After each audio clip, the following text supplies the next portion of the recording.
Magbababilya naman tayo. Si Memorabilia. Sinagot. Kung may anak siya, kay The King. Yes, na mayapang FPG. Yes. Ano sabi ni Tita Nova? Wala daw sila. Wala. At hindi nga niya inaamin na nanligaw sa kanya. Ay, hindi! Inamin na pala. Ay, hindi. Iba yung umamin pala na niligawan ni FPG si Liz Alindogan pala. So, chismis Di lang. umano. Chismis lang yan, yung nagkaroon daw siya ng anak kay pero ang tagal na chismis yan. Hindi matapos-tapos. Pero in fairness, ang ganda ni Tita Nova nung bata nakita ko. Kita mo ba siya? Kita ko siya kasi kamag-anak ko si Chapusit. Di ba? Ayan. Pero in fairness, ang ganda ni Tita Nova. Possible. Kasi nung pa yan nagchichismis siya na talagang gawa. Ngayon naman, may anak daw. Pero mukhang walang anak talaga ako naririnig. Ang sabi, naging magjowa.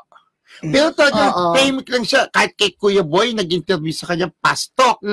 Talagang tahimik lang siya. Pero may kasabihan tayo na silent means yes. Diba? Kung lagkatin sila ng relasyon. Pero nire-respeto natin si Tita Nova kung ayaw niya magsalita about her past.